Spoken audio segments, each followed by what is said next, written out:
Listen for special offers tonight from our wonderful sponsors, Stamps.com, Indochino, and Mack Weldon, and please remember that supporting them supports the show. You can also visit us at patreon.com/astonishinglegends and support the show there if you'd like. According to some of the latest research, 50% of people, in the United States anyway, have never even heard of a podcast. The reality is, the medium itself is still in its relative infancy. You should all pat yourselves on the back because even if you've been listening to podcasts for years, you're still what's known as an early adopter. That makes you pretty cool. In fact, you're double cool because not only are you an early adopter, you listen to Astonishing Legends. When we started out, we weren't sure this could be a business at all. It turns out that there does seem to be some chance that we'll actually survive this experiment. And because it's all about you guys, we wanted to let you know exactly where we're at right now, because you got us this far and you have a right to know. We're so grateful to have several hundred patrons pledging amounts from $1 a month all the way up to $25, and we're currently bringing in around $1,500 monthly from that. We've also managed to attract the attention of several sponsors, and they are testing the waters with us to see if we're a good investment for their advertising dollars. When you guys support them, they feel good about sponsoring the show. So with 3 to a max of 4 sponsors per episode, and at the support we have from you on Patreon, our gross income has currently become roughly equivalent to a single person working an entry-level part-time job. That's an excellent start, and even though we're still not quite covering our expenses, especially our own time, we believe this is ultimately going to work. Our plan now is simple. It's really only about one last step, increasing the size of our audience. If we do that, then our sponsorship slots become more valuable, and we get on the road to becoming an actual functioning business. That's where you guys come in. You've been amazing already. You've checked out our sponsors, and many of you have made purchases. You're supporting us on Patreon, and when you're not in a position to do those things, you're helping us by telling everyone you know about our show. We have just one request. Keep going. That's it. The more people find us, the larger our audience gets, the stronger our roots become, and the closer we get to being able to keep at this for years and years. And believe me, we've got enough stories saved up to do that. Tell your friends about us, tweet to us or about us. Talk about us on Facebook and send folks to our page there. And if you're one of those weirdos who actually talks to people in real life, well, you can spread the word about us that way too. So thank you for all you've done. Don't stop now. We wouldn't be here without you.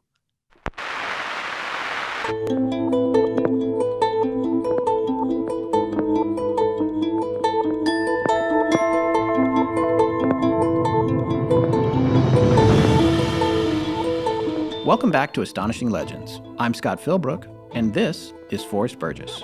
We have to leave this place. We have to leave this place.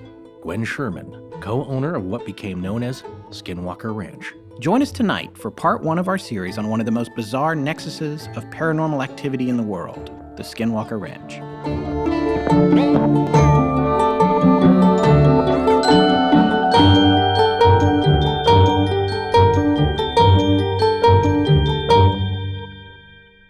Tonight we're going to be covering just one more place Scott won't visit.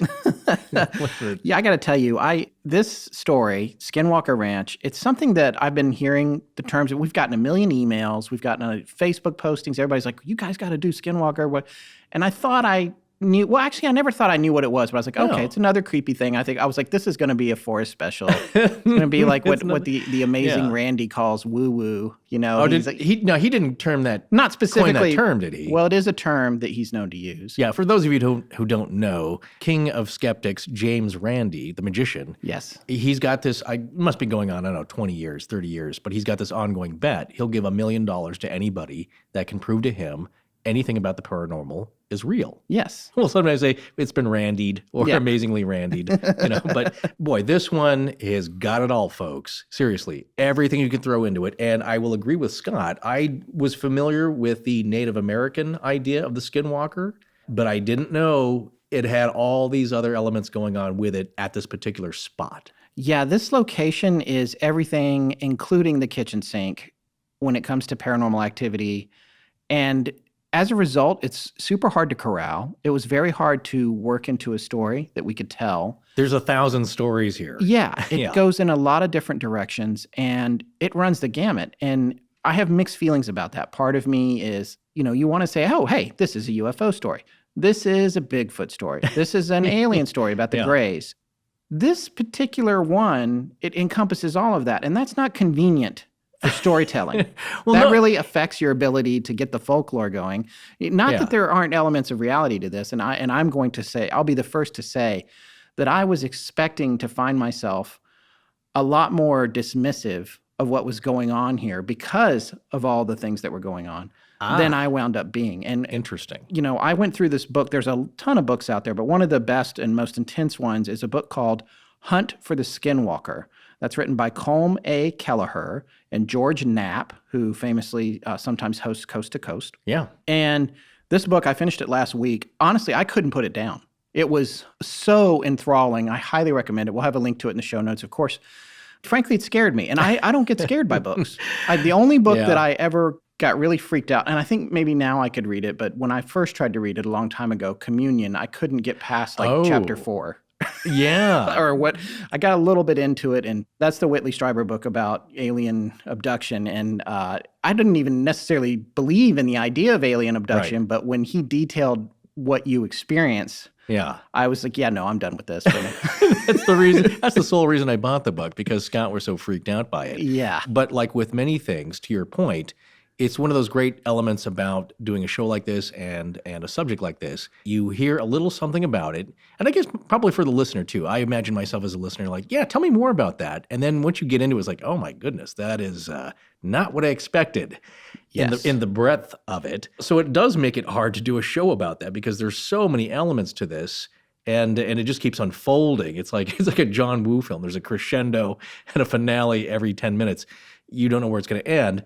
On the other hand, I would say it's a great topic to discuss, which is kind of the vibe of our podcast. Discussion among friends about something very strange. And here you have a topic which covers it all. Yes, indeed it does. Well, let's get down to the meat of it.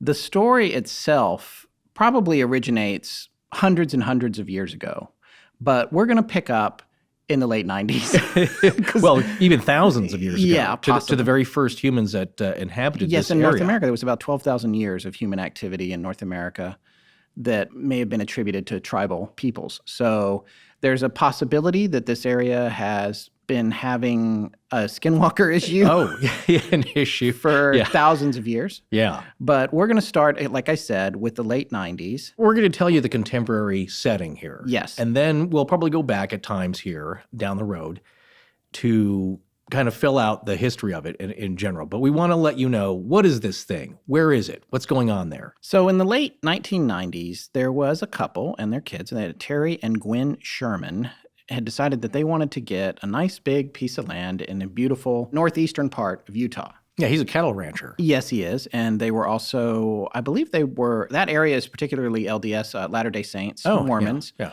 I believe they're Mormon, but I'm not sure. I can't remember that specifically, but I think they were. But anyway, they found this ranch. It was 480 acres. That is a wide stretch of land, my folks, here. Yeah, it is. That's a nice chunk. And this particular part of Utah is beautiful. And I know, I've been there. And by the way, we know we have a few listeners that already, when we said we were doing Skinwalker, said that you guys lived in the area, I believe, and somebody was saying they drive by there every day. Oh, yeah. I would encourage you to find a new route. But you're probably fine. If you're going with that, it's not too far from Interstate 40.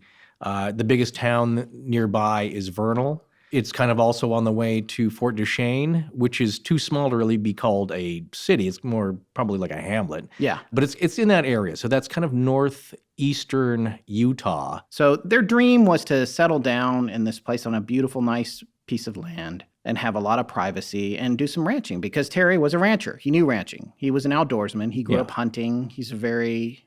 Oh, he's got degrees in animal husbandry. Yes. And not a dumb guy scraping by. He is an authority on artificial animal insemination and knows what he's doing. Exactly. So he found a great stretch of land to run about 80 head of cattle. Yes. And the only thing about this ranch, which after they bought it became known as the Sherman Ranch, was they really ultimately wound up not being the owners of it. After about 2 years? Yeah, but even 2 intense years. Spiritually, almost immediately, they weren't really the owners. Well, no. The ranch owned them, and it was just getting started. Well, you're right. It became very interactive, not only visually with things that they saw, but according to them, emotionally and it got into their heads, quite literally in some cases. I would like to start with one of the most poignant stories, although there's probably at least 10 of them in Hunt for the Skinwalker, the book that I mentioned earlier. And this one relates to an incident with a large, very large, seemingly immortal wolf.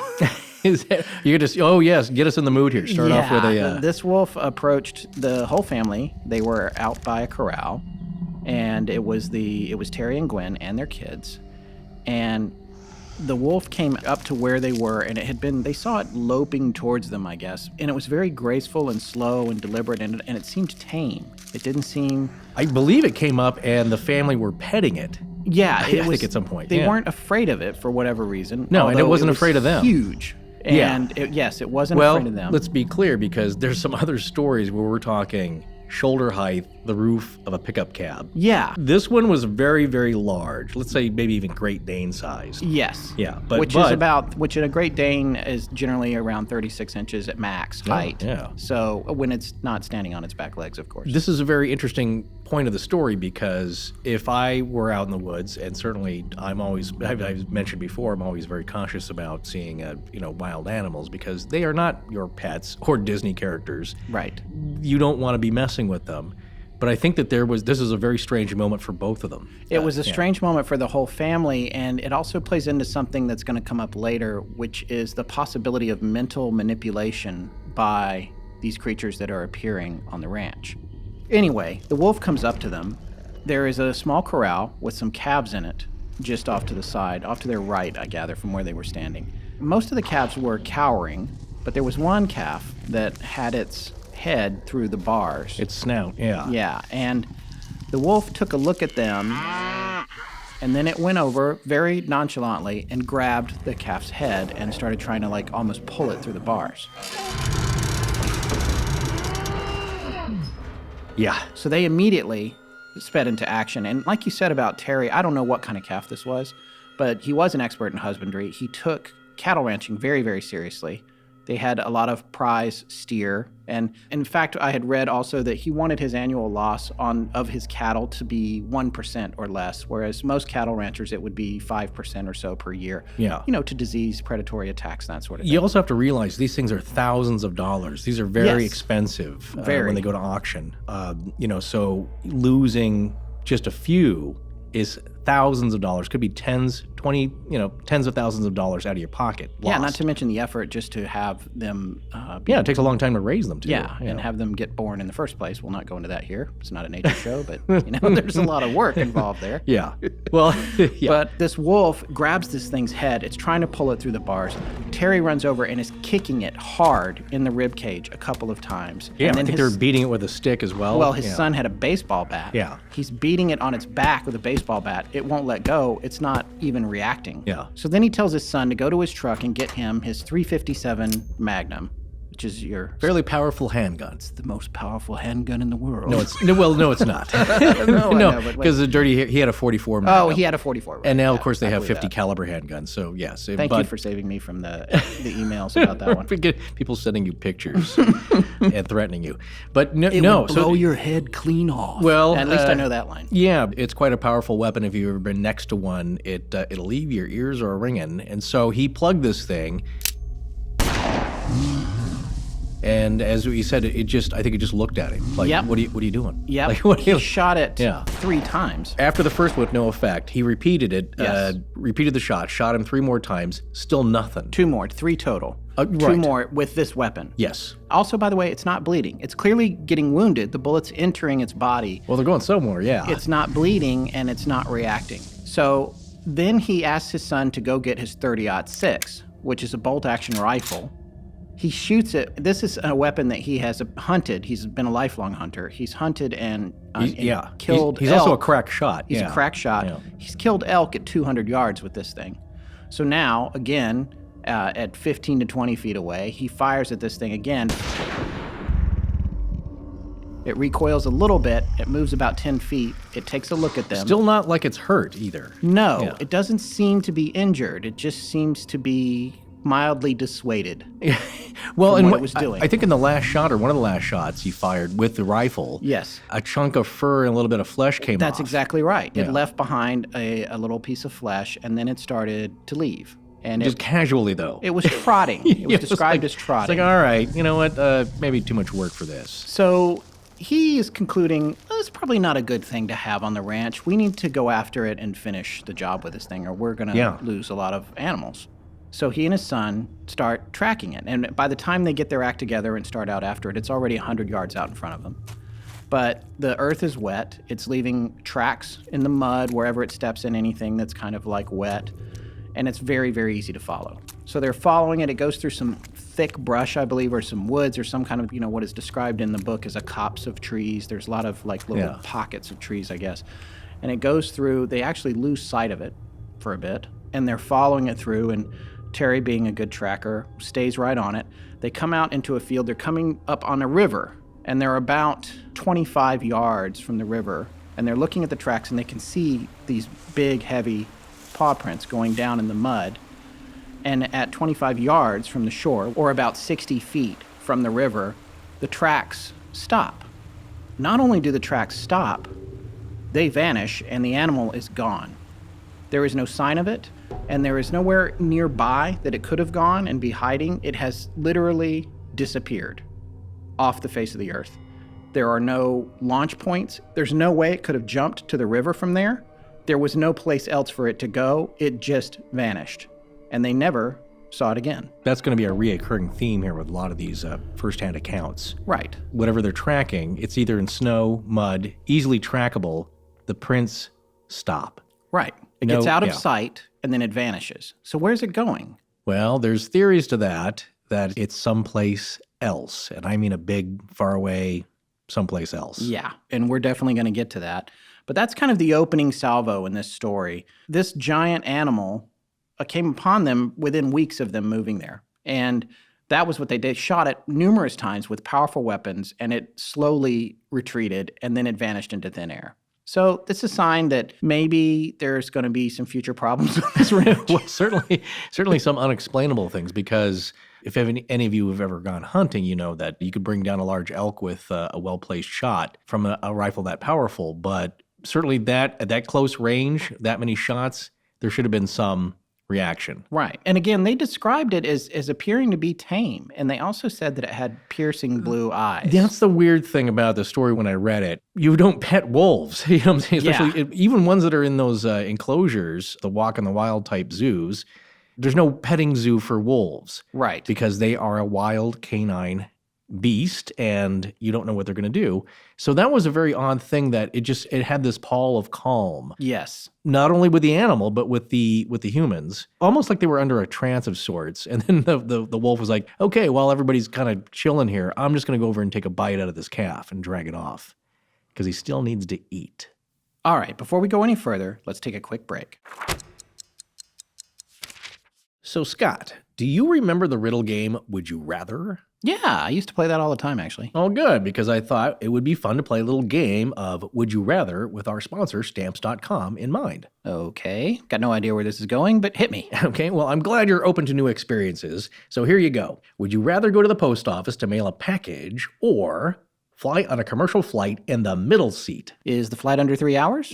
Okay, sure. I'll take the flight. Wow. Well, you're not kidding around with your disdain for going to the post office. I make no apologies. Well, look, you're preaching to the choir, my friend. There's just too many lines in life, and if a company like Stamps.com comes around and can eliminate one more line from my life, I'm all about it. Well, sure. It's that feeling you get when you can get something done with one click of your mouse. It doesn't get more convenient than that, and thanks to Stamps.com, you can get your mailing and shipping done without leaving your desk.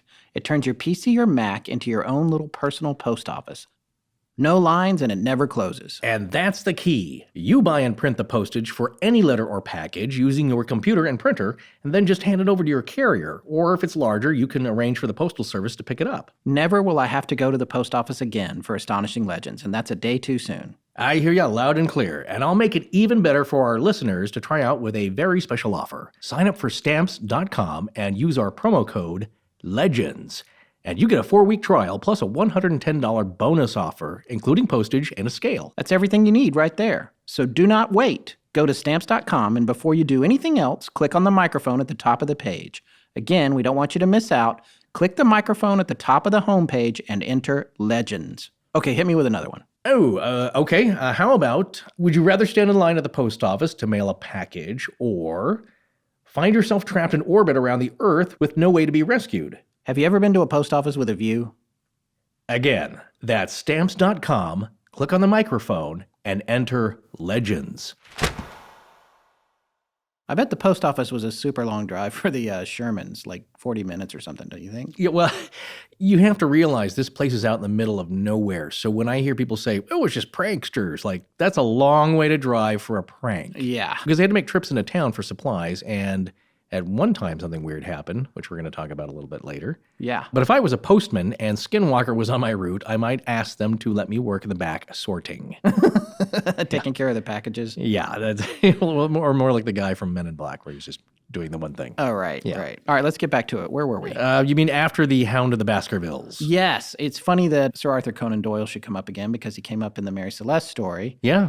And he actually got that whole legend into a bit of trouble because of the fabrications that he made for his story that was inspired. Yeah. But, you know, he's writing a book. He gets Yeah. to say whatever he wants. He didn't think it would be that popular. No. Yeah. Yeah. And then Yeah. the Hound of the Baskervilles was inspired by a story of these ghostly black dogs in Dartmoor.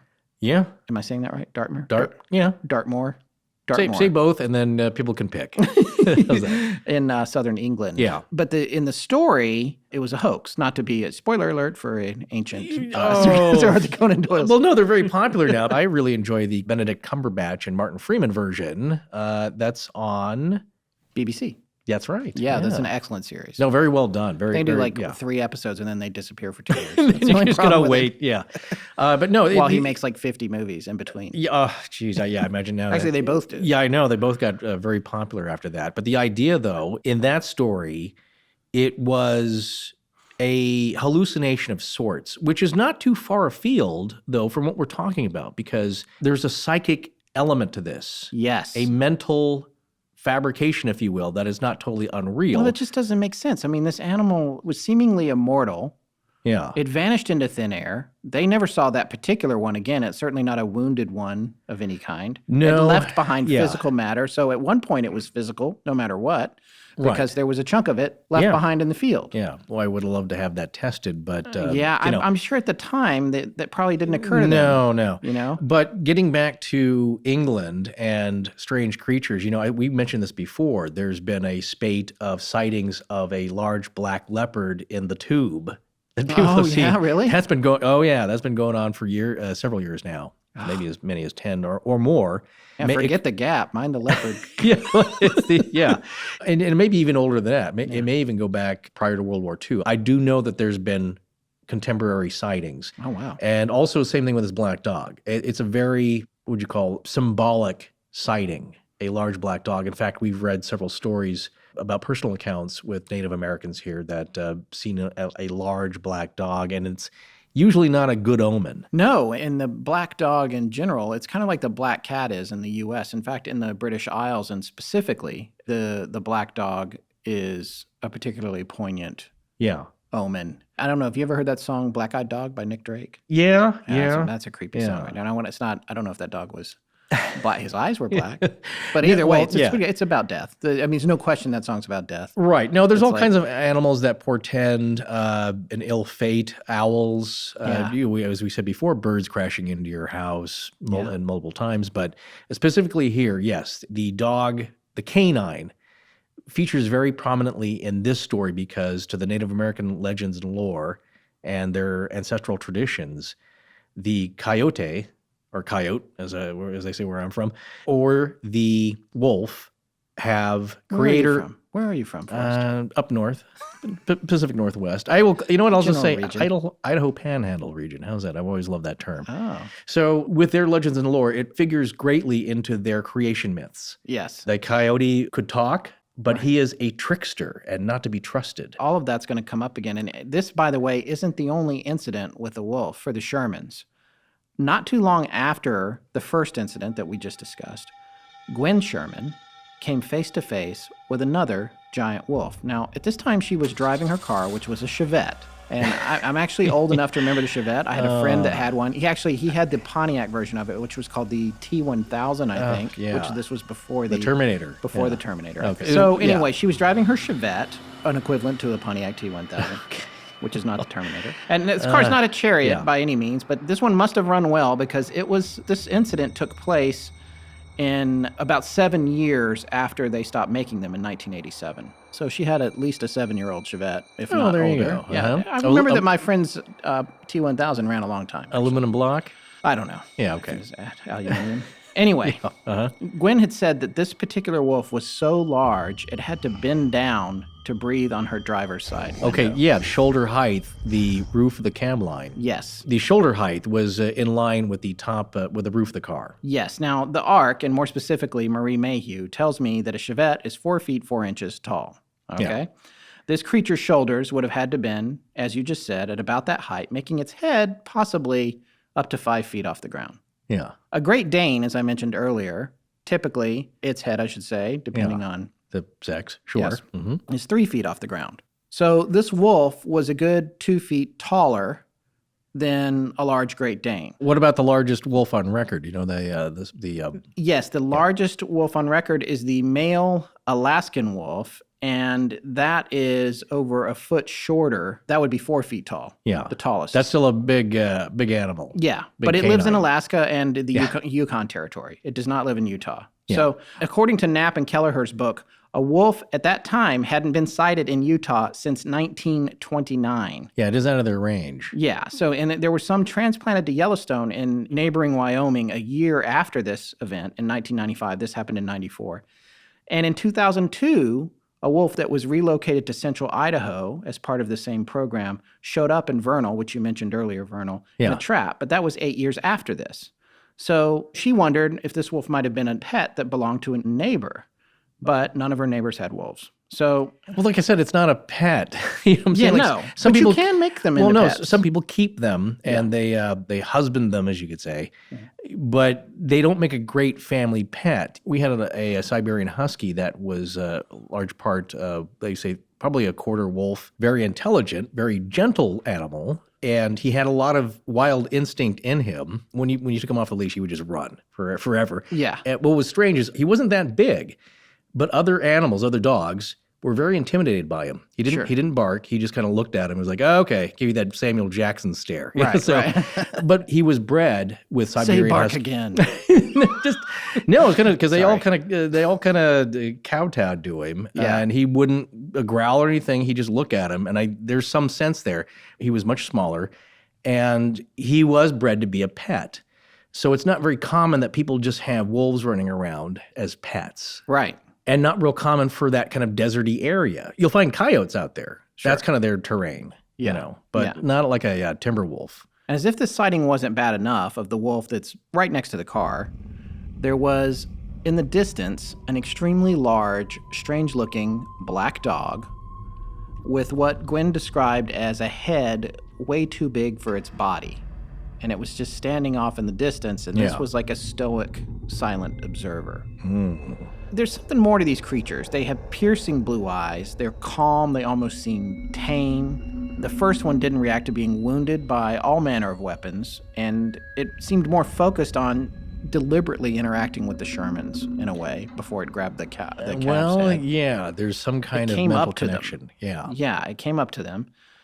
I had not read that they actually were petting it. I feel like that wasn't in the book. Did you read that somewhere? Well, that was from the George Knapp article that he had written, and this is the way he describes it. In fact, this little section is called the Bulletproof Wolf. So on the day that the Gormans moved their furnishings onto the property, they had their first foreshadowing of the events that would follow. They spotted an extremely large wolf out in the pasture. The wolf cautiously made its way across the field and, to the surprise of everyone, sidled up to the family, acting like it was a familiar pet. It had rained that day, and the family remembers the wolf smelled like a wet dog as they were petting it. Okay. Which, again, man, I'm telling you. It's a very visceral experience. I mean, it's No, hitting there's all the senses. Right. Well, yeah. So it's not something they forgot or saw in the distance like, wow, that looks like a wolf. Probably a stray dog. There's something else to the fact that it was the day they moved in their furniture, because one of the ongoing themes with the Skinwalker Ranch is that the ranch and all the activity around it is provoked. And when there's not activity, things don't happen. And when there is activity, things do happen. And there's some things you really, really don't want to do, like dig. Digging is bad. Digging is bad. Digging is bad. No, it's very interactive, as we'll cover later on. The researchers who have gone on to study this place, that's one thing that they all say is that it's very reactive and even precognitive. Yes. Whatever's going on there seems to know what you're about to do before you decide you're going to do it. I have to do a movie reference. Oh, go ahead. Precogs. Oh, the Minority Report? Yes, Minority Report. Report. Very good. Yeah. I'm still waiting for my computer that I can wave my hands at and it does stuff. It's right around the corner, right? Well, yeah. You need the gloves, though. Those are $1,000 each, not for the pair.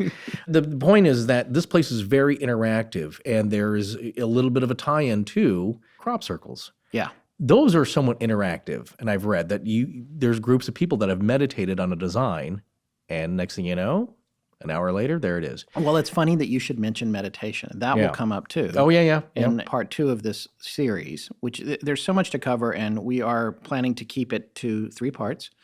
But it's the least, there's a lot. There's a lot of material here. And one of the things that happens is there are some specific stories from the Knapp and Kelleher book, Hunt for the Skinwalker, about meditation. There's one about a gentleman who came to the ranch and said that he had to meditate and he wanted them to take him to a field. I'm going to save that one for later. Yeah, okay. And then there was another one where the researchers who were later installed at the area had done some meditation in an attempt to provoke something, a la the incident that happened with the first guy. And did it work? Yeah. Okay. So we're going to get to that, but it's interesting. I actually did not know what you just said about crop circles. I was not aware of that. Well, that has been a documented thing with people that in England that have researched them, people who are really into it and go out and try and photograph them, that they've tried to see if there's a connection. Yeah. Not that they expected one. A group of them would sit down and meditate on a specific sacred geometric pattern, and lo and behold, that exact pattern would appear in a field close by. Within an hour or so, rapidly. Man, I got to know more about this. Oh my goodness, crop circles are a whole other thing, and this is what I love about Scott. When we first started talking about this stuff, he's like, "Crap, I think that people are just doing that. It's like college kids, drunk college kids." Well, and the more that you get into this, I love this because I can see this pattern of evolution happen with your thought. Yeah. Not that you come to a conclusion necessarily that satisfies you, but your mind opening up.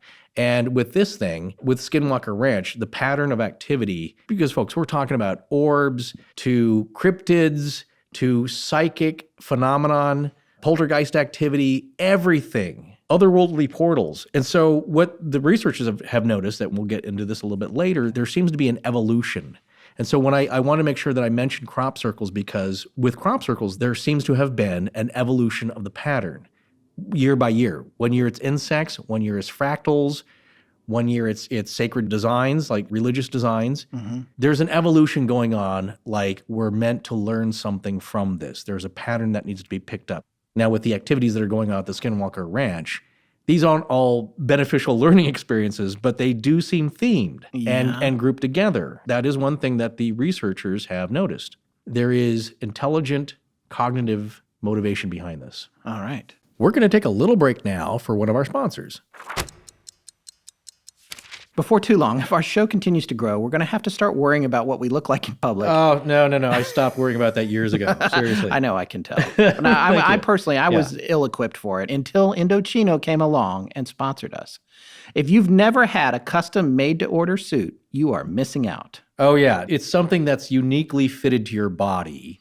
And there's no substitution for it because it wears better than any off-the-rack suit you'll get online or at the department store. And I don't care how much you spend, you just feel better. Indochino, remember that name. Indochino is making made-to-measure suits affordable and available to everyone. So suit up. Suit up is right. Get a one-of-a-kind, made-to-measure suit at Indochino.com. if I remember correctly, there's like 14 points of measurement that go into making a suit that fits you perfectly. For instance, Scott, you ever seen like a model or an actor like Clooney? Yeah. You look at him, it's like, man, he looks like €1,000,000.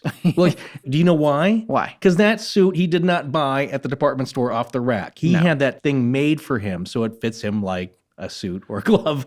It fits to his body. Yes. And that's the secret. Doesn't matter what shape you are, that suit's going to fit that. Pear shape. Could I go with that? Inverted light bulb? Sure, yeah. It's a great experience because you can customize the details, the lining, the lapels, a personal monogram if you want. Mine's actually going to say Astonishing Legends inside, and I'm totally giddy about that. I don't know why. Yeah. And also, don't forget they have dress shirts and a bunch of other cool accessories. So you need to go check it out today. Yes, today at Indochino.com. Our listeners will get any premium suit for just $399. What? That's like 50% off, right? Yeah, that's crazy. That is 50% off for our listeners today at Indochino.com when entering Legends. And shipping is free. There's no reason not to try out your first custom-made suit with a deal this good. It bears repeating. You simply can't go wrong with a well-crafted 100% merino wool suit. Yeah, they've really stepped up with this special offer. We're talking a premium suit from their classic collection. They look and feel so good, and it will last. It's a great product. There's a money-back guarantee, too. It doesn't get any better than that. That's Indochino.com, promo code LEGENDS for any premium suit for just $399 and free shipping. Indochino. Your look, your way. Okay, so let's get back to our story. All right, so the next thing I think we should talk about is what is a skinwalker? You mean in the traditional Native American sense? Well, yeah, I think that's where we have to start, right?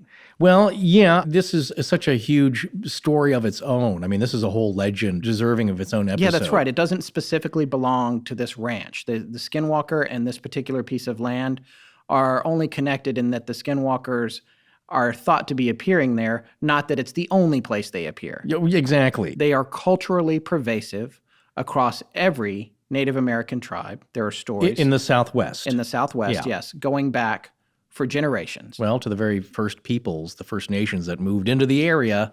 And what's interesting, as we also mentioned, these stories continue to this day. And they take them very seriously. And it's so great. One of the things that I've come across in doing all the research that we've done for this show is the respect and fear and acknowledgement of how they describe witches, medicine. Well, because there's two branches of that ilk of person. And again, we love Native American lore. I tend to believe their stories much more than I do the average stuff coming out of media these days. Yeah. Just because of the long history and tradition. And we don't know a whole lot because in their traditions, you're not really supposed to discuss this kind of stuff with non-Native Americans. Specifically skinwalkers. Yeah, it's bad mojo, seriously, because the other reason is that if you talk about it, you're going to bring unwanted attention of a skinwalker to you, and you do not want that. Yeah, let's talk a little bit about that, actually. In Anglo-American culture thinks of witches as women. And that's, traditionally going back. Predating Anglo-American, obviously. Yeah. But in Native American cultures, witches are men, and they are extremely powerful. And I remember watching an interview with one guy who had a skinwalker experience, and he was talking about a particular member of his tribe that was a medicine man, and he goes, "He's medicine. We don't mess with him. He's medicine." He just called it medicine. I was there's this huge amount of respect, and it's also fear. And it really depends also where you're from or where your tribal location is, because we had a great listener, Carly, and she didn't know I'm going to mention her, but she gave us a great email about the lore, and I think her boyfriend is what she calls a holy man. Right. And she had seen a little person. So we might talk about that. Those have also been seen on the ranch. I was going to reach out to her, but she didn't respond to my crazy email. So she's freaked out. I know with most shows, they get crazy emails from the listeners. With our show, listeners get crazy emails from us. Oh, no. I give you your money's worth. Yeah, and you never hear from me again. But she had mentioned something like that. That is also something else that has been seen on the ranch. There's kind of a little teaser here. Small people with their own language. Yes. And their own customs. And the strange language comes up over and over. Tons of strange language, voices from out of the thin air. In that case, anyway, she referred to him as a holy man. Now, with the skinwalker traditionally, there's two types. One, the shaman or the medicine man, is someone who has taken on this life to do good. Yes. to alter his mind so he can gain the secrets from the other side of how to heal. That's you're telling me that there's a skinwalker that is doing good? Because that's no. not... Okay, No. so be careful how you're phrasing that. Okay. Yes. Well, yes, sir. Okay. Because I don't want any unwanted attention myself. But the person who becomes the healer. Yes. That's a medicine man. Well, or a holy man. But with the Skinwalker type, that's a person who started off wanting to do good, but they were lured by the dark side and they became selfish and evil, and they are only in it for their own power and self-serving interests. So even if you approach one, they're not going to help you out. So that's kind of, I think, we know more about this because of the anthropological studies of the Navajo. Yes. Than other tribal folks like the Utes. They don't really want to talk about it. But what we know from the Navajo, that's kind of two areas where they split off. So again, it's somebody who starts off wanting to know more mystical secrets, and a lot of them start off being good folks and then take a turn for the worst and end up becoming evil and self-serving. This happens in every society. No, there's always the classic. School that happened with people that happened to. Oh, really? Like people who just ended up using their powers for bad? Well, do you know what just popped into my mind? There you go. It's the Jedi. No, of course. He's ripped off everything. Yeah. Again, as we talked about Skywalker. In the river, that's a legend of being able to walk in the sky. Yeah. Just around, I guess. Well, it'd be kind of cool. But a little bit off to the side with that one, but getting back. According to the Navajo, they also can control your mind and force you to hurt yourself or end your life. But here's the big magic trick that they do. Skinwalkers can transform or shapeshift their bodies into whatever they want. A wolf, a coyote, a bear, a bird, any other animal, even an insect, according to one source we found.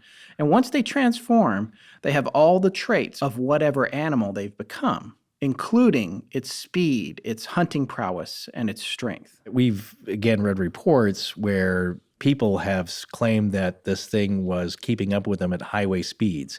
Right. One great account was a Navajo woman, I think, out delivering newspapers early in the morning, and this thing was trying to get at her baby. Yes. That she had in the car with her. Yes. And she managed to fight it off, sped off down the road.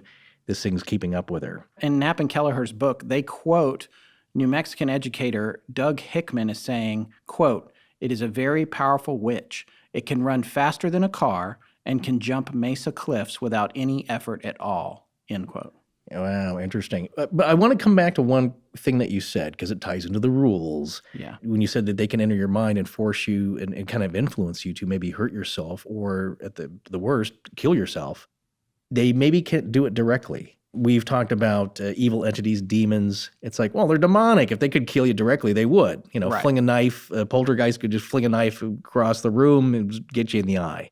This seems to be a rule here as well. I mean, they're bad, they're evil, they will drain you of your sanity and your emotional health and your physical health, but there might be something that is keeping them from directly harming you. Right. But again, you don't want to meet one. No, you definitely don't. Right, so the Ute tribe in the area of the ranch have legends about the Skinwalkers that go back 15 generations. Hunt for the Skinwalker cites retired science teacher Junior Hicks, whose friends in the tribe told him that the Navajo and the Utes were originally friendly, but after the Spanish came and the Utes acquired horses from them, they also took up slave trading, which they learned from the Spanish, and they allegedly abducted Navajos and members of other tribes and sold them into slavery in New Mexico. The Utes even fought under Kit Carson during the Civil War against the Navajo, and eventually, supposedly, the Navajo cursed the Utes for all of the bad blood. Now, Hicks stated that the Skinwalker curse has been with the Utes ever since, and on top of that, the Utes won't even set foot on the land that Terry and Gwen had purchased, which is now known as Skinwalker Ranch. Yeah, it's forbidden. That's right. They were not allowed to go there, and this is in spite of the fact that they don't think the Skinwalkers actually live on the ranch. They think they live in a nearby place called Dark Canyon. And Dark Canyon isn't on the ranch. It's close by, but it's a forbidden area too. And Junior Hicks, who is actually a retired science teacher, I believe, had requested permission from the tribe to go and explore Dark Canyon, where supposedly there's petroglyphs depicting skinwalkers that are hundreds of years old. There's petroglyphs all throughout the area. We'll come back and talk a little bit more about, but they're interesting because they kind of show what could be interpreted as beings interacting with another side or a portal. And these are beings, they're not all human. And yes, there's a long tradition for hunting, of wearing animal pelts to disguise yourself, or medicine men using them as a ceremonial piece. But it goes way back and beyond, like what you see, like Johnny Depp wearing in the movie that he just thought would be a fun idea. But the actual Native Americans were like, well, that's like a formal, like you wouldn't be wearing that daily. No. It's a ceremonial thing. We'll talk about some of the petroglyphs and pictographs, which the difference is that the petroglyphs are actually chipped into the stone, and pictographs, or petrographs, as some call it, are painted on. But I saw one that had an image that could be interpreted as a being that is not human with a round head. And I just wanted to quickly mention, because it just reminded me of a interesting connection to the Bradshaw rock paintings of the Kimberley region of Western Australia. Oh, yeah. I think it was shown in the movie Prometheus, where they say like, Yes. these are aliens. Like, well, no, but they're done by the native Aboriginal people. Or, well, there's debate there that they might be from Southeast Asia or in Indonesia. So who knows? But one of the figures there looked awfully similar to what you found in the Great Basin here of our region that we're talking about. So who knows? It's interesting. Yeah. Well, the bottom line is, when Hicks wanted to go look at those particular ones in Dark Canyon, the tribal elders told him no. And they also said, quote, leave it alone, unquote. Well, And that goes back to what you were saying. This is a theme that comes up over and over with the Skinwalkers and the idea of the Skinwalkers. And that theme is do not disturb. You're bringing badness and ill health. But it's more than that. It's this thing that you don't want to poke with a stick, because it's going to focus on you and it's going to come for you in a very specific way that goes beyond things that I might attribute it to that. I'm talking about an attack. And that is why they don't want anyone going to Dark Canyon. Well, not just you personally, Right. but you're bringing it upon all the peoples. everybody, the neighborhood. Yeah, Yes. right. So they're not just looking out for your safety, which I'm sure they are as a tourist. But it reminds me of the old saying here, which we sometimes mention here. It's from Nietzsche. He who fights with monsters should be careful lest he thereby become a monster. And if thou gaze long into an abyss, the abyss will also gaze into thee. Which is not, it's a little misappropriation here, but you'll hear that quite often in paranormal circles, is that when you stare into the abyss stares back. To me, in this sense, means if you, like you said, if you poke the bear, it wakes up and now knows it's being poked by you. Yeah. So don't stare into the abyss, because there's something out there that will take notice.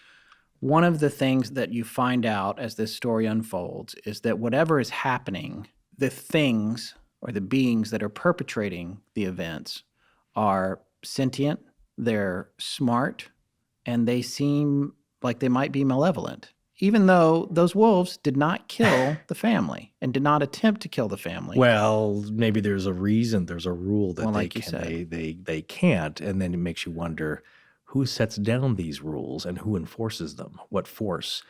But that's a whole other discussion. And the other thing about all these appearances and everything that happens is there's an air of mischievousness about it. Well, we go back to this, and it's so prevalent again and again, talking about dark entities that people currently see in their own bedrooms, and shadow people and different things like that. Leprechauns, little people, the Wendigo, all these things. There's a trickster element. What is that? And we kind of jokingly aside, I've talked to Scott about this, is like, what's the one thing that everybody jokes about now? And it's even I believe it's even a meme. It's the evil laugh. That kind of the spelt BWAH. Yes. What is it about the sense of humor? It's a dark sense of humor, but obviously whatever it is out there, that's pervasive. It's in everything. And there's a trickster element. Again, we've talked about Loki and the trickster gods, and they like messing with us. And they don't really care about our health. So if the trick ends up harming us, all the better. And there's something about the Skinwalker feeding off the energy of fear with people as well. No, that's totally true. And in some cases, this comes back to the Mothman. There's in the movie anyway, but I think this actually did come from the original stories that John Keel had researched and wrote about. There was a characteristicness of omniscience. And there was reason to believe that maybe there was omniscient creatures perpetrating some of the stuff that was going on at Skinwalker Ranch, which we need to get down to some more of the events. But there are other situations where it seemed like they weren't omniscient. And that is where I'm going to be talking about in our theories, probably in part 3. Yeah. The idea that I think there's kind of a party going on out there. Yeah. And I think that there are players from lots of different teams. Yeah, there's certainly a lot of different elements. And as we've discussed previously about creatures, entities from the other side, if you believe in that sort of thing and the people that relay this information to you, that there are different levels. There's low energy or sludge entities, which are not fully what you would call like a very powerful jinn or demon. So there's a lot, like you said, there's a lot of different players. But there was one thing that you reminded me of about the Mothman, the movie, is that it's a great explanation, going from memory here. But I believe it is Alan Bates, the character who's the Weazen professor. There's always a professor who tells you to leave it alone. Yeah. Here would be our Native Americans. His character's name is an anagram for Keel. His name is Leek. That's right. Yeah. That's right. Leek. Yes. Yeah. I think Richard Gere's discussing, well, how does it know these things? How does it know its chopstick in his hand? Yeah. He said, well, picture this. You come outside and there's a window washer, and he says, there's a bad accident up the road, but you can't see it. Well, the window washer himself is not psychic. He's just seeing something from a different vantage point. Not any smarter than you are. Yeah, but he has access to a different vantage point that you do not. Right. So he has information that you do not. And then when you go up the road, like, oh my gosh, there is an accident here. How did he know that? Because he could see it. He's higher up. He could see it. So allegorically, that's a good representation also of the idea of another dimension or geometry and how math relates to all that stuff and your perception. Right. Or the perception of the subject being different just because it's in a different position. And that position may be completely out of our universe, but somehow able to interact with it. Yeah, there's something about seeing and sight. You guys sight. taking notes? It's off the rails here, but all these things figure into the lore of the Skinwalker and possibly what's going on. And as we go into the show, you're going to see that it's not just, it has its roots possibly in Native American lore and legend, but it goes way, way out of proportion here to include so many other things that, again, might point to a grand unified theory of the paranormal. Oh, that's a big one. Well, that's the big brass ring at the end of the ride here. An idea, a concept, a model that ties in all of this crazy stuff, from Bigfoot to ghosts to poltergeists, UFOs. The whole thing. Orbs, your favorite. He loves orbs. Plenty of orbs in this one, too. I couldn't get away from them in this one. It's probably the last straw for the Shermans in leaving the ranch. Yeah. Just quickly, before we move on, I did want to point out, and Kelleher and Knapp mentioned this in their book, they had cited a Las Vegas anthropologist who was an expert in Native American lore. His name was Dan Benishek. I'm not sure I'm pronouncing that right. I would say Benishek. Dan Benishek. Yeah. And he feels that there's no way that the Navajo would try to get a skinwalker to assist them in revenge because the skinwalkers are dangerous tricksters, and that if they knew someone was a skinwalker, they'd probably kill them. Skinwalkers are considered, as you said earlier, Forrest, selfish, greedy, and self-serving. They are not to be trusted. Did you put that in quotes so that you got met? It's like, hey, I'm just quoting someone. That's not my opinion of you. Like if a skinwalker came back to you and said, like, hey, what's with the bad press, man? No, I didn't. Okay. A part of it is that the lore goes, if you see a skinwalker eye to eye, well, one, you should never make eye contact with them. Yeah. Because what happens is that they can enter your mind that way.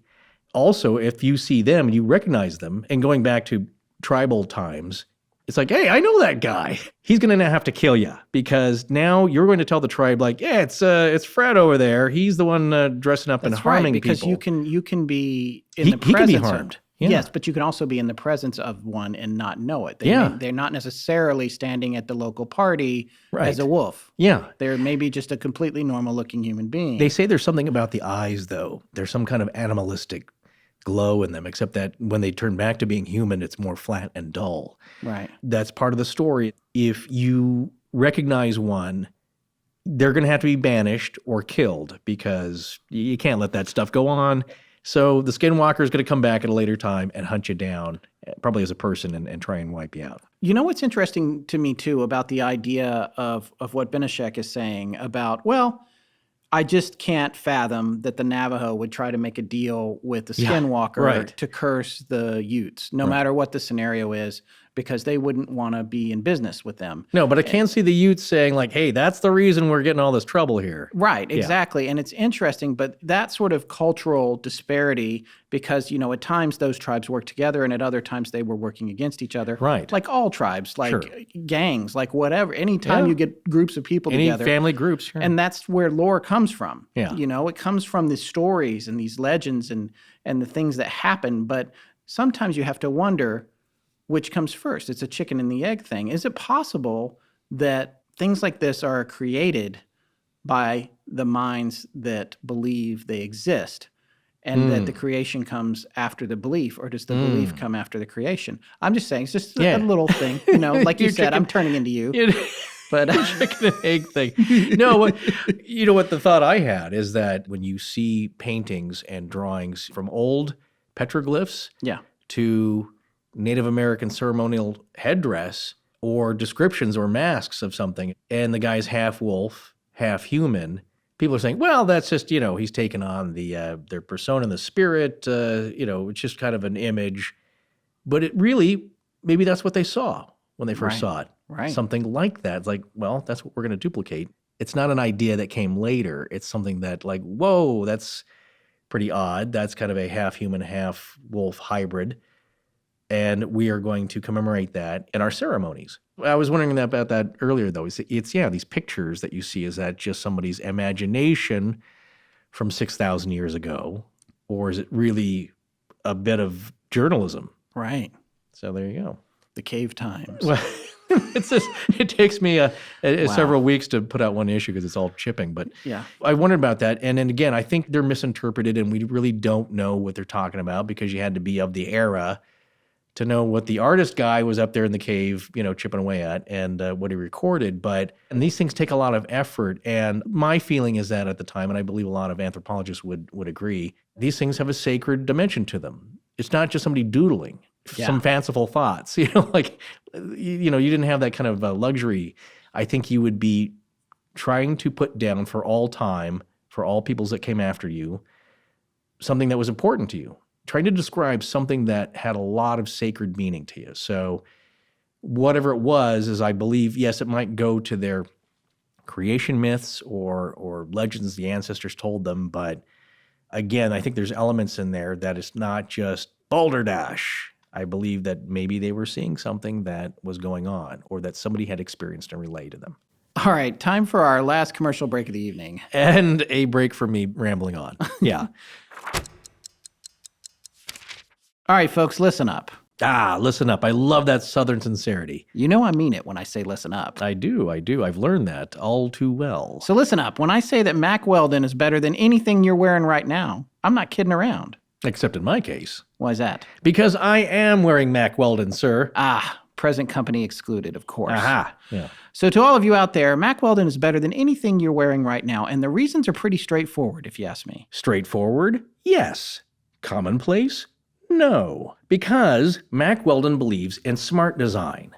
And because Mack Weldon believes in premium fabrics. And because they believe in a simple shopping experience online, Mack Weldon will be the most comfortable underwear, socks, shirts, sweatpants, and hoodies you will ever wear or order online. I can't stand a confusing website when it comes to checkout. I'm routinely waiting on things that I thought I ordered only to find out that for some reason the order was wrong or didn't go through. Mack Weldon's site is a breeze and the process is quick and easy, which is how I like to do my shopping. And that does seem to happen to you a lot. It does. Well, anyway, they have a line of silver underwear and shirts that are naturally antimicrobial. Which means they naturally eliminate odors. Right, and they perform well. They're great for everyday use, going to work, dates, you name it. Remember the silver? Great for working out. They want you to be comfortable. And Mack Weldon will back that up. If you don't like your first pair, you can keep them and they'll still refund you. No questions asked. And that's a great deal because they believe in their products, obviously. Yeah, so there's no excuse for anyone to not give them a try. And it gets better. And if our listeners go to mackweldon.com and use the promo code LEGENDS, they get 20% off. So really, it's a great way to try a terrific product and an overall truly easy shopping experience. Man, Listen Up was right. I never waste a listen up. All right, so coming back to the Skinwalker, we're talking about the canine angle on them. That's one angle. They can actually appear as any animal, but the presence of wolves in the case of this story, and also across, it seems like tribally, across other tribes and in other parts of the country, the wolves and dogs seem to be particularly pervasive when it comes to Skinwalker stories. Yeah, it's canines mostly, and then probably the second most popular one is a bear. Right. Of somebody turning into a bear, and then sometimes birds of prey, eagles, hawks. But really, yes, it all comes back to mostly the canine. And the other thing about the legend is it's often a deformed looking individual. So that's the other reason that original wolf story was kind of unusual for me, is that the blue eyes, because often people say like glowing yellow eyes. I've heard that quite a bit in some accounts, but that there's something not quite right about it. And you'll hear from stories that are either legendary or contemporary, where it'll have a deformed arm or it walks really funny. Yeah. There was one account where someone saw it cross the road in front of their car with the headlights on, and it looked like it was on a rocking hobby horse. Yes, I read that as well. Yeah, so that's one characteristic of the it was Skinwalker. walking like a hobby horse. What does that even mean? I don't know what that means. Well, you know what? Kind of the lope of the chupacabra.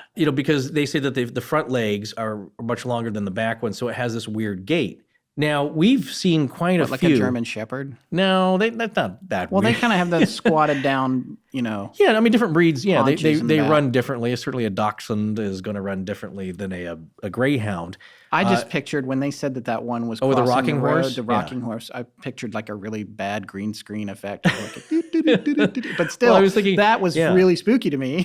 Well, yeah, imagine seeing that, though. This is the first thing that enters your mind, is that this is not a normal animal. No. You've never seen this on TV, in a nature show, Jack Hanna's Wild. You've never seen anything like this. So instantly that get your hackles up, I think is the term. There's something really weird about it. And people often describe, like with ghosts, a deep down kind of fearful feeling that comes in seeing this, because I've recounted this quite a bit, but Marty, who's from a previous show, we were out in the desert in a Joshua Tree, and it was still late afternoon, 4 o'clock, something like that. We heard a growl. And again, we didn't think about this for a very long time. And I'm sorry to keep always mentioning this thing, but it's one of the few paranormal kind of weird things, unexplainable things that's happened to me. Yeah. And I didn't get that deep down, like a ghost, chill to your core kind of feeling.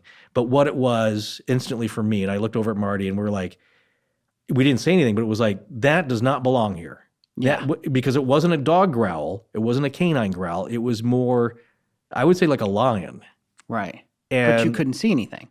No, again, that's the freaky thing. You were in a big open expanse, right? It's a big open expanse. If you can picture Joshua Tree, I mean, there's picture the front of the album. Well, I've nice. Been there. There's trees, but it's not like a thicket where things are hiding. We weren't even a part where there were a lot of trees. It was kind of a wide open expanse. It was in a parking lot where it just kind of faded out into the dirt, and no boulder or rock was probably taller than a foot. Right. Maybe 2 feet tall. So where did the growl come from? Exactly. That's what freaked us out, because it's like, I wouldn't have done this unless I was captivated somehow mentally. You're at the farm and a big wolf's coming up to you. I'm going to inch back into the house and close the door. Yeah. For whatever reason, they were compelled not to do that, or that feeling didn't occur to them. But that's going to happen to me rationally if I see a large animal. There's a bear in the field. I'm going to inch my way back. I don't care if it's a nice-looking little black bear. I'm going to inch my way back into safety. So where was this thing coming from? There really shouldn't logically be any spot where a big cat like that, a jungle cat, or whatever that kind of deep guttural growl was coming from. First of all, I'm fairly familiar with the Southwest now. There's nothing that should be making that sound.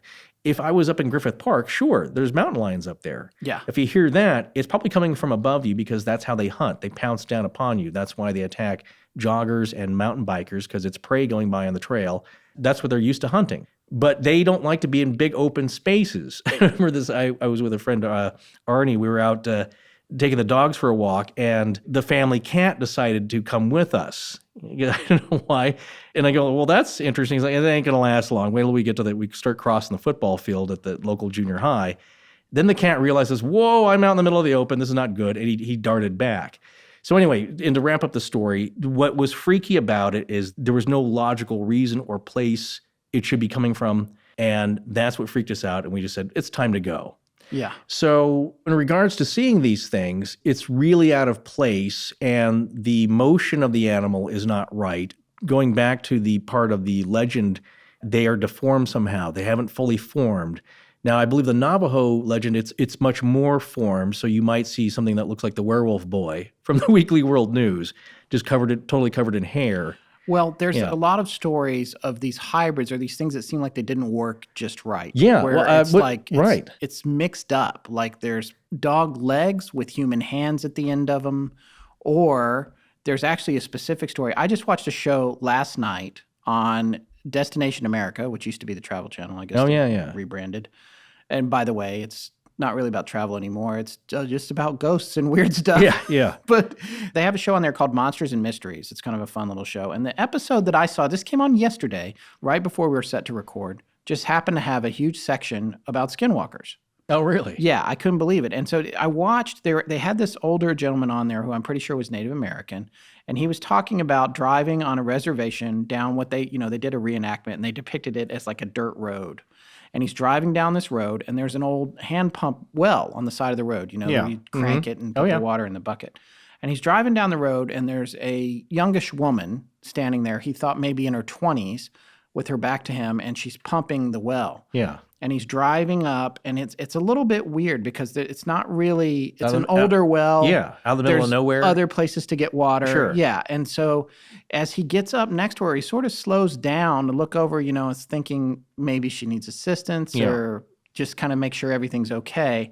And she looks up at him, and she has the head of a dog, literally. Oh, my God.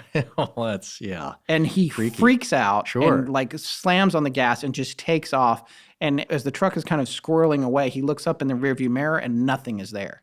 Wow. Yeah. You say, okay, well, this is crazy. It's just like some guy, how do you know? Right. Unconfirmed. Yeah, we don't have any pictures. It's unconfirmed. Yeah. But I'm telling you, when you watch him tell the story, he doesn't seem like he's making it up. Like he, at the very least, believes that he saw that. Yes, it's the Muchalot Harry experience. Yeah, and I don't know that's a callback to the Ostman, one of my favorite episodes, the Ostman episode. Yeah, and if you haven't listened to it, the point is that unlike Albert Ostman, Muchalot Harry, who was a Native American hunter and trapper, lived in the area, saw something that spooked him so bad, and he realized it to a group of Bigfoot feet that kind of cornered him.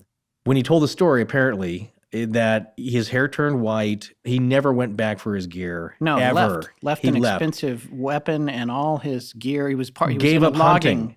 Yeah, but this was a logging group, wasn't it, or was it a hunting group? No, well, it's the village there. They do whatever it was. Number of things. He went to the village and stayed in the village. Yeah, that's the thing. He was an avid outdoorsman, expert mountain man, and he gave that all up. So for him to, unless he was just planning on this, it's a long ways to go for a prank or a fictitious story.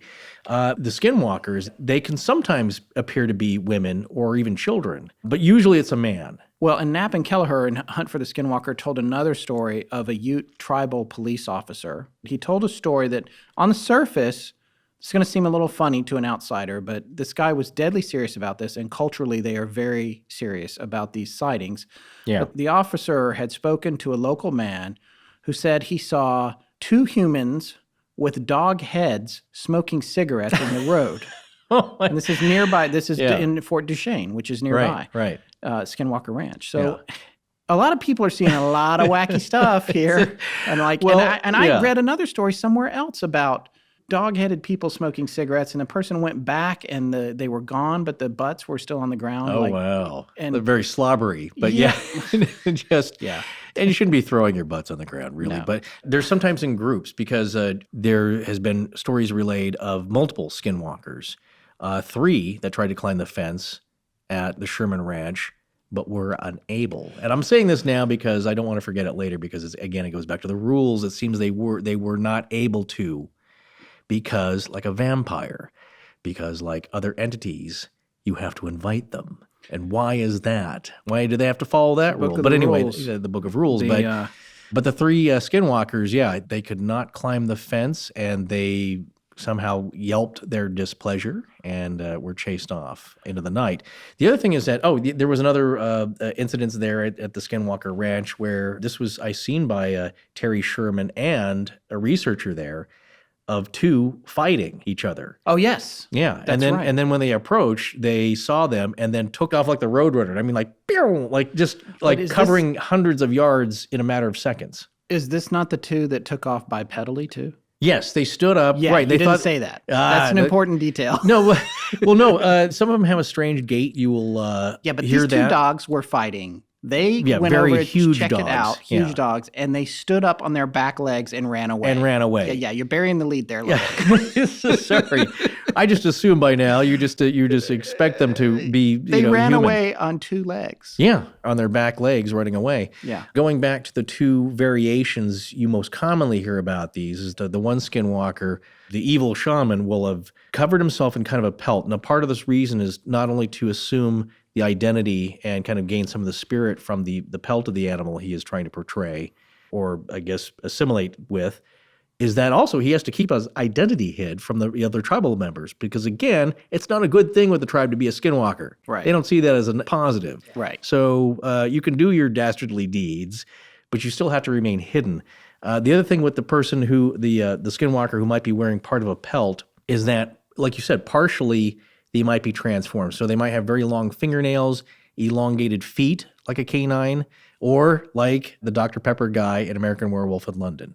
Oh, yeah. Remember that? That was a great scene in early special effects when you saw his ankles lengthening and his hand lengthening. Now, he turned into a fully formed werewolf, but the process we're describing would be he kind of stopped somewhere after the lengthening and the canine teeth coming in. So there's different variations. The story varies a little, but again, nothing ever seems to repeat twice. It's not like the same type of animal every time. All right, so there's a whole lot more to talk about with this story. Truthfully, it does be get like weirder. Serial. It could be like Serial. Oh, we yeah, could do 13 episodes on this, but we're not going to because Yeah. it's not everyone's cup of tea. No, but don't worry about it. We're going to have some fun with it. And before we wrap up part one here, we want to talk a little bit about the Homestead, which is the structure that Terry and Gwen and their family moved into when they bought the house, when they bought the ranch. Right, because When they bought the farm. Jeez, It's not really a farm, though. Please Well, I don't. guess it's Nothing a farm. portentous. Is it a farm or ranch? Well, this is what it is. The whole area, again, 480 acres is a very large swath of land here, and it originally was basically divided into 3 homesteads. So there's a middle part. There's one that's kind of close to a lovely ridge of kind of a mountainous ridge there. So there's basically 3 sections with meadows and tree lines of their own. So that's kind of what you're talking about. And when George Knapp talks about it, he's kind of describing the different regions. But again, it's all one property that their one ranch house is on. Right. Yeah, so there's a corral there. They keep cattle. They let them roam. They kind of herd them around. Yes. It's like any other farm or ranch. There's a corral. There's trailers. There's watering troughs. There's a little canal there. Yeah. So yeah, it's basically a very traditional type of ranch. Right, but the Homestead has some things about it that aren't traditional. Well, when they Some moved things in, that these are some things that you might like. I don't know. A long time ago, when my wife and I were in our second house here or third house, we've had a few properties, and I remember like when the first one we bought, because we're older, the first one that we bought, I remember someone said, "You really have to go. You need to talk to the neighbors because you never know what's happening." Oh yeah, sure. You might even want to try and spend the night. What if there's weird noises at night from the airport or smells? No, that's a good point. Super loud, neighbors next door that have a party at 2 a.m. And it's all these things you don't know. And a lot of times when you go to buy something that's a big commitment like that, you don't really check it out. You don't know if you're moving in next to the guy who likes to look through your windows with binoculars. That's shaped like as a head of a wolf. Yeah, the head of a wolf. So you do want to check things out. I do get the feeling that they didn't necessarily do all their due diligence on Skinwalker Ranch. Well, you don't. Well, no. With all due respect. No, but these are all things that you don't really go checking for. Well, you know no, what I'm but saying? you Like, can ask around town. Is this place cursed, and is it forbidden for your people to go on the land? well, those are 2 separate things now because again, that whole area, that southern end of the reservation there, that basin part, they're not going to poke around there, and they're not going to tell you about it either. But they should tell you about it if you're buying Well, it. they're not the realtor, you know. But I guess But no, I totally get your point, and that is a very good idea. Except I think in this case, it's a ranch. You're not expecting these kind of things. Now, there was a previous owner. Yes. Okay. I couldn't initially find out who the name was of this I person. believe, according to the ARC, I think it was the Myers family, or they might have been the first owners. We're still putting together a timeline on the ownership. Right. They weren't the first to kind of settle the land there. There were people that owned the property before them. And there's a little contentious part here because the brother of the original owner, who I'm guessing has probably passed away at this point by when the Shermans owned it, he was saying there's nothing spooky about it. None of this stuff ever happened. Yeah. Now, one thing I kind of want to not ever happened, but it didn't happen while he was living there. Exactly. He couldn't account for any of that kind of stuff. Was kind of very suspicious about the accounts that he'd heard from the Shermans. Yeah. However, and I believe that this is backed up by other people, not the Shermans, but who have also visited the ranch, because they have, so the family it's Terry and Gwen, the parents. There is more than just the two people. So they have two teenage boys, I believe, and then there's a nephew that helps out on the ranch. I should clarify, when Kelleher and Knapp wrote their book, they used fake names for the Shermans. They referred to them as the Gormans. The Gormans, Tom and I can't remember, Tom and Ellen Gorman or something like that. And they also named the kids in the book. Later, the Shermans actually came out publicly in 1996, I think, or something like that. Well, he talked to a reporter. Yeah. And that introduces another character I'm not going to lead into. Right, which is uncharacteristic. You know, these guys we talked about these types of folks before. They're kind of tight-lipped. It's like Ronnie Johnson. They don't go around discussing their business. Yeah. But so many weird things had happened, he felt compelled.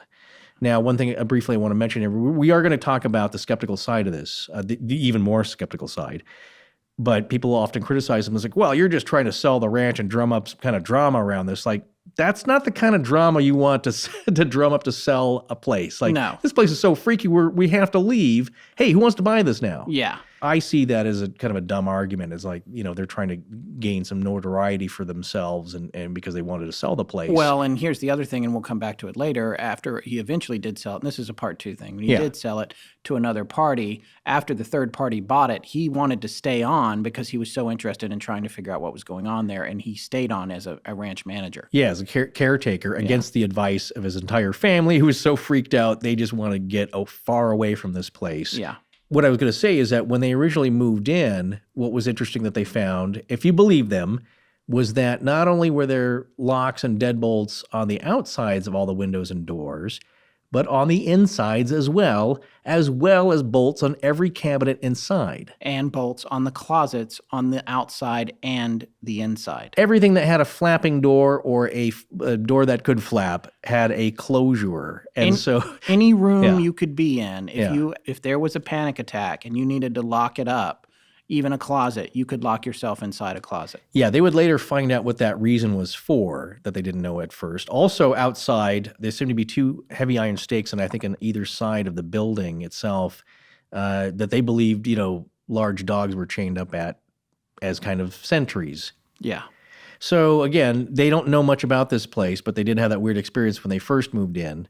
But they would soon find out that, according to them, this thing was rife with all kinds of weirdness. Well, in addition to the whole canine situation and the wolves and everything, the issues that went on in the house were a little bit more mischievous and not necessarily evil, but they were still... In fact, they were specifically trickstery. I was about to say that. Yeah. But I'm not sure that's the correct word. No, but I mean, they were. Yeah, trickstery. It's like the kind of thing that you would expect a gremlin to do, or like a joke, like someone that's playing jokes or pranks on you. Because what was happening is, here's some of the things that were happening. For one, repeatedly, their salt got put in their pepper shaker, and their pepper got put in their salt shaker. Boy, that's childish, isn't it? Yeah, and so that's just like, it got to where it was happening so much, they would fix it, and it would happen so much that they just decided they would always test. They would shake a little in their hands and just kind of forgot about it. Yeah, that's tiresome. There was a Jo Beth Williams poltergeist moment where I believe Gwen went to town, got a bunch of groceries, she was putting them back in, put everything away, comes back a minute later, everything's back on the kitchen table. Yeah, she had spent a lot of time putting stuff away. Yeah, because imagine you don't go into town every day for groceries. No. You go once a week or more. Especially when you're out in the middle of nowhere like that. Yeah. And so she put it all away. Yeah, I can't remember how much time had passed. I think it wasn't like an inordinately quick amount of time. It was Right. either 20 or 40 minutes. There was enough time to do it, but the point is no one was there to do it. And so when Yes. she came back, everything was back on the table. Yeah.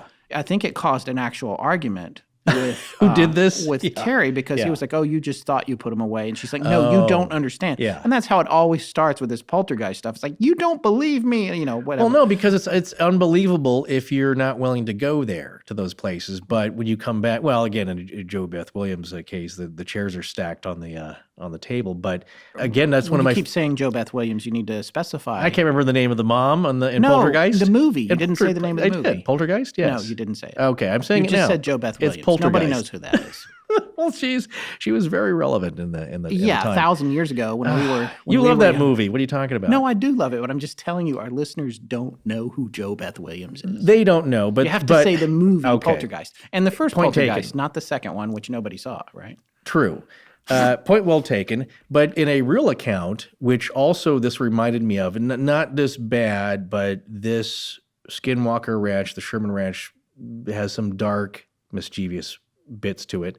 It was that one that still freaks me out, man. It's one of my favorite paranormal episodes on cable or anywhere, was the demon episode of Paranormal Witness, where that family was being plagued and they would come back, and it's mischievous stuff, but it was like all of the contents of their cabinets and refrigerator, like something had taken the peanut butter and glued all the Cheez-Its to the wall and all these weird patterns. Yes. Yeah. Things were like the milk was dumped, in all the glasses. It was all out of order. Like, again, it's kind of really childish, but weird. What is that? There was an intelligent mischievousness about it. It wasn't random. It wasn't an animal. When a dog gets into your fridge, there's no pattern to it. It's just he's just eating whatever he can find and throwing the contents wherever. Again, that's an animal. They're not really thinking about that. Here is something mischievous to mess with you, I believe, because they can do it. Well, and here's another thing that happened to Ellen. And by the way, to the point of the fake names that they had in the book that I just finished, I'm trying real hard to use their real names because they came out. But I read the whole book. Yes, as their fake Gwen, name. Yes, excuse me, I get you. with I get the what you're fake saying. names. Yes. So if you hear me say Gorman, Tom Gorman, Right. and Ellen Gorman, those are their fake names. Those are they the fake outed themselves. We're not outing them Right. as Terry and Gwen Sherman. Right. Gwen Sherman, one of the other things that would happen to her is she would go to take a shower and she would take her hairbrush and a comb, or her hairbrush and something else, I can't remember, 2 items, and she would put them on the counter right outside the shower and get in the shower, and she would get out and they wouldn't be there. Yeah. And not only were they not there, they were nowhere. Couldn't find them anywhere. Right. And so the idea is, it's another reason for all the bolts. Are you trying to keep, maybe you're trying to keep things from going from room to room, or maybe you're afraid something's going to get in the house that you're so scared of. But and eventually they would turn up again, but that happened to her over and over. So we got the salt and pepper, we got the stuff coming out of the cabinets, we've got her bathroom stuff is disappearing. And I got the feeling from the book, even though there weren't a lot of other things detailed, that there was a whole litany of things going on inside the home of this nature. And there was so much of it that, compared to the giant bulletproof wolf and a lot of the other things that were happening, it was kind of like they didn't even mention it because it wasn't a threat. This kind of stuff wasn't restricted to the inside of the house, though. There were things going on outside the house as well. Bigger stuff. Bigger stuff, and not necessarily right at the homestead, because I think the tools were probably kept in other buildings. But one of the things that disappeared was Terry's post hole digger. Yeah. And it was a 70-pound post hole digger. Yeah. I don't know if you've ever had a post hole digger or tried to do any work with one, but I have. And they are extremely heavy. Yes. It's all metal. Yeah. Yeah. But that helps when you pick it up and you drop it in the ground. You're trying to dig the hole. Right. It helps that it's heavy. But either way, his disappeared. He didn't know where it was. He was trying to blame the kids. And then another thing that happened was there were a bunch of metal bars of some kind. I can't think what they were. And this is not related to the Bob Lazar story, which may come up later. But these were just regular metal bars, maybe fence posts or something. I can't remember. And he had asked his son and I think some of his friends to move them. And they were moved. They moved this whole pile. It took them like 4 hours to move them to where they needed to go. And I think it was not too far away, like 100 feet or something like that. And then they came inside, and then when Terry came back home from wherever he was, out in the field or whatever, he comes back, and they're right back, not exactly where they were originally, but pretty close to where they were originally. He goes in to his son and he's like, you guys didn't do that. What are you doing? You just sitting around watching TV, whatever, And they're like, no, we did it. We did it. And they got into an argument about it. But the reality was they had moved them. Yeah. And then something moved all of this, hundreds of pounds of metal back to almost where it started. Not exactly, right, but almost where it started. And then later, several weeks later, they found the post hole digger. Oh, you know where they found it? Yeah, in a tree, right? 20 feet up in a tree. Yeah. Just a random tree. Yeah. So, this goes beyond the chair stacking and poltergeist. This is like, now we're getting out into the whole ranch area. Well, if you want to get woo-woo with the poltergeist stuff, to me, it says it's about energy and power. It's like, because it's one thing to flap a cabinet door open. The amount of energy it takes to move a post hole digger up into a tree and all the metal rods. Well, in a similar story, there was a 1-ton stack of wood in cords that the son had stacked up. Took him a long time. It was quite a bit of effort. He takes a 30-minute break, and he comes back outside, and the entire 1-ton stack of wood has now been moved 100 yards to the north side of the tree line opposite from where he left it. If you're going to go along the line of belief that poltergeist activity happens and that it still takes an amount of energy, like this is a tremendous amount of energy from the other side. Yeah. So they also heard strange things like voices, 2 disembodied voices above their heads. Yes. There's so many stories. We're popping around here, but we're hoping to paint a picture of the total amount of weirdness, whereas George Knapp says in his article, it's like somebody ordered the weirdness pizza with everything on it, because it's got everything on it. Yeah. They were out one night with one of the researchers, I believe, and Terry and his nephew, and they heard 2 voices in an unknown language, undecipherable, talking above them, like maybe 10, 20 feet in the air. Yeah. And the dogs were barking, and then they got scared and ran off. They didn't know where these voices were coming from, but they said it sounded kind of mocking. So weird disembodied voices, another common thing. And then these kind of things take a malevolent turn as far as these kind of incidents go. Terry and Gwen were tagging calves, which means they place a number tag on their ear, kind of like getting a piercing. Yeah. So they had just done this with a calf. They go out about 200 yards out into a pasture to check on some other cattle. And then they hear the wailing of one of the cows. So they come back, and they'd only been out about maybe 45 minutes. They come back, and the calf's mother is kind of wailing. And what they discovered was that the calf had been removed of all of its meat. So all they found was the hide of the calf. The entrails had been laid out, not in kind of any kind of pattern, but like carefully, as they described. It was just hide and bones. And there was no blood around. There were no tracks of any kind of animals or humans or anything. So no tracks, no blood. Very much your classic cattle mutilation type of event.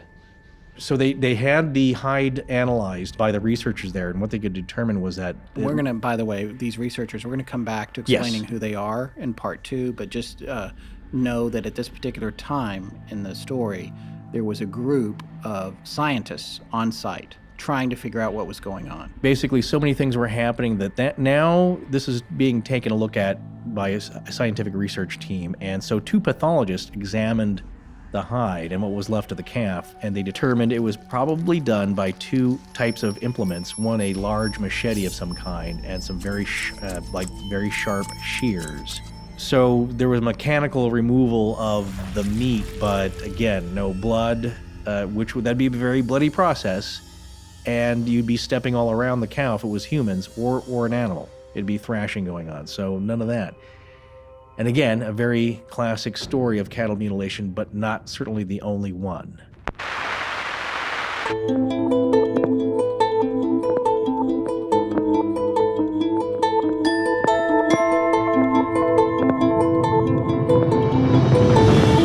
Well, that's going to wrap it up for this episode.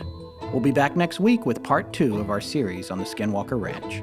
We'd like to thank our sponsors, Stamps.com, Indochino, and Mack Weldon. You can now find easy links to all of their offers at astonishinglegends.com/sponsors. Our show is edited by Sarah Voorhees, and the theme is by Judson Crane. Sound design is by Ryan McCullough. Special thanks to the ARC and its lead researcher, Tess Feifel. But most importantly, we want to thank our listeners. You can find us online at astonishinglegends.com, as well as Facebook, Patreon, Twitter, Tumblr, Google+, and Instagram. Copyright Scott Philbrook and Forrest Burgess. Good night.